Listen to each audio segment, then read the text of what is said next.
The Arctic is making headlines. Climate change, sovereignty. But beneath the noise is a crisis, an unresolved grief few are counting. If you're missing and you're Native, it kind of goes whoosh.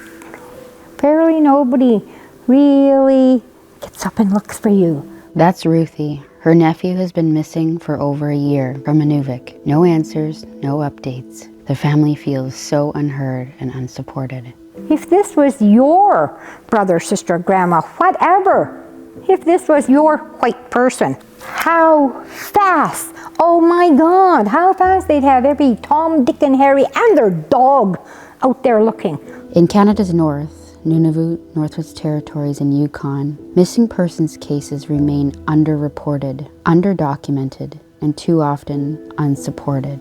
So we need to see more grieving workshops happening. We need to getting people to get things going and helping one another so we can get through this all together. For Laura, in the Delta community of Aklavik, her father Frank disappeared decades ago. Now, her 2S LGBTQ+ son, Frank, is missing too. Coincidence or something deeper? If I was there to help you in any way, I would do it in a matter of a heartbeat.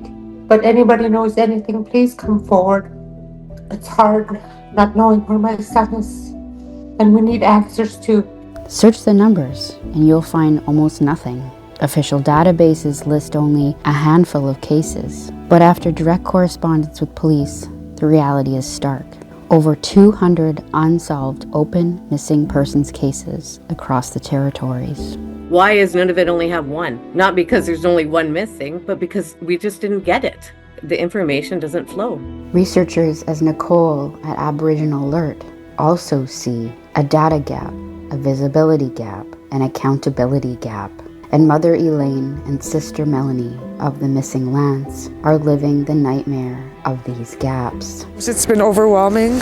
I'm completely exhausted spiritually, mentally, emotionally, and physically. But I'm never going to stop. I'm not going to quit.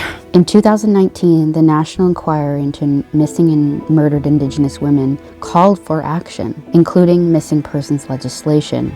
Some territories have acted, some haven't. And even where laws exist, they're not always being used.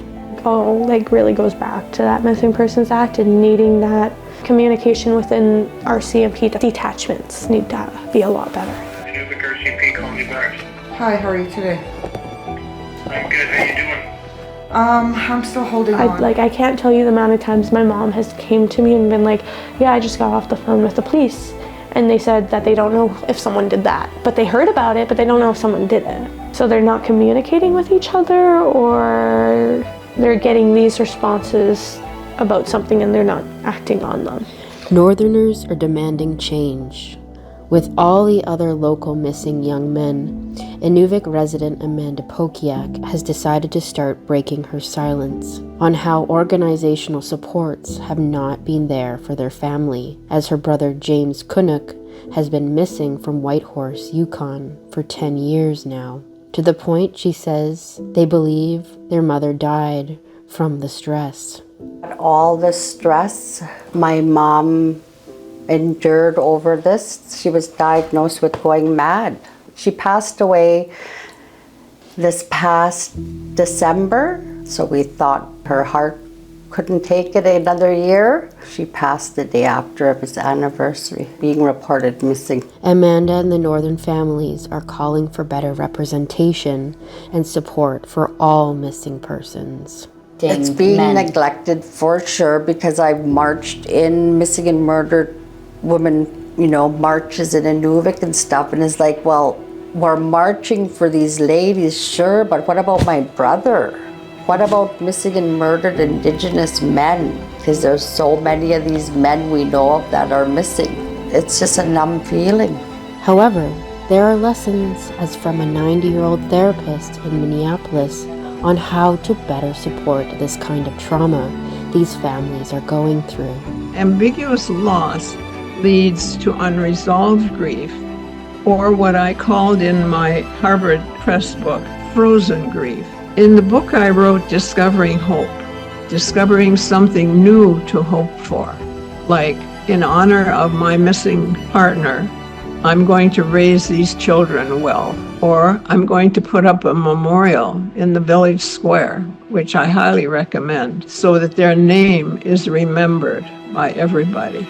And that's what a group of queer youth in Fort Smith are leading, an annual Pride Festival in the name of the missing. My name is Ryker, and I am founder of the Frank Rubin Pride Festival with help from Laura. The organization is incredibly important, especially when it comes to LGBT people who are also Native. Where I come from in BC, there was so many cases of that. Like, it seemed like every other day there was just somebody, another brother and sister, being taken or something, disappearing suddenly.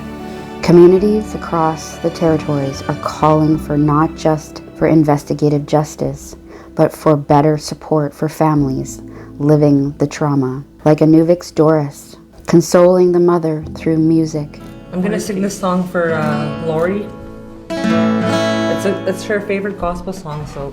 I'm Karli Zschogner, an investigative journalist living in the North, working with families in this trauma-informed investigative educational series centering families, communities, and the truth behind the numbers. Not just who is missing, but why. And what will it take to bring them home? This is Unaccounted For, the missing across Canada's North.